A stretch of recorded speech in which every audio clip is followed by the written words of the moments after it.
Shalom saudara terkasih, salam jumpa bersama saya Roman Semus Amai Mesye dalam renungan pada hari Rabu pasca pekan yang keempat. Semoga Anda dalam keadaan baik dan sehat selalu. Hari ini adalah Pesta Santo Matias Rasul tanggal 14 Mei.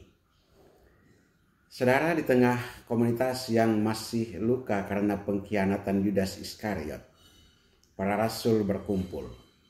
Mereka tidak tinggal dalam bayang-bayang kekecewaan, tetapi membuka hati terhadap kehendak Allah.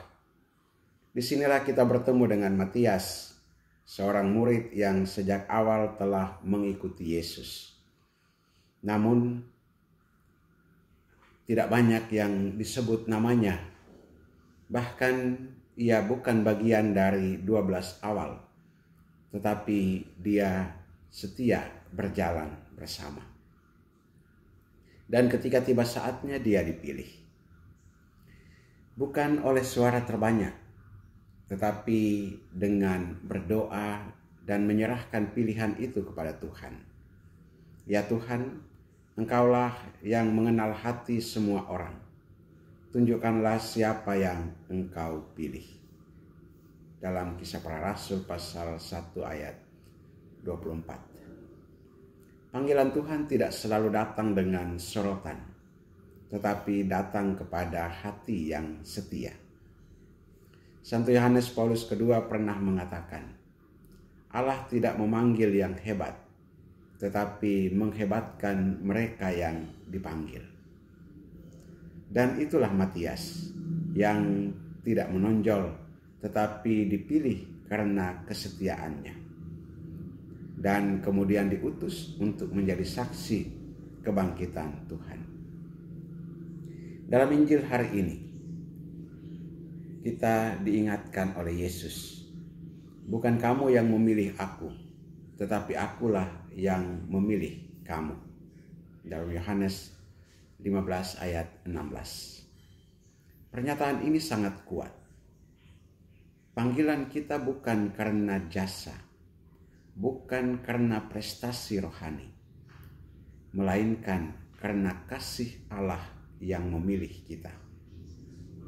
Santo Agustinus berkata dalam Sermon 65, kasih itulah satu-satunya kriteria untuk menjadi murid Kristus. Maka misi Matias adalah misi kita juga. Pergilah dan hasilkanlah buah yang tetap, buah dari kasih, buah pengampunan, buah kesetiaan, dan pelayanan dalam nama Tuhan. Kita hidup di zaman di mana pilihan begitu banyak, tetapi kasih menjadi semakin langka. Tuhan memanggil kita bukan sekadar menjadi umat gereja, tetapi untuk menjadi rasul kasih di tengah dunia yang haus akan pengharapan. Paus Benediktus ke-16 dalam Deus Caritas Est nomor 1 mengatakan, dia menulis, awal dari iman Kristen bukan keputusan etis atau ide besar, tetapi perjumpaan dengan pribadi yang mengubah hidup. Matias mengalami perjumpaan itu, dan karena kasih itu, ia bersedia mengambil tempat kosong di antara para rasul, dan akhirnya wafat sebagai martir. Saudara-saudari, mungkin kita merasa seperti Matias, tidak terkenal, bukan pilihan utama, bahkan mungkin tidak diperhitungkan.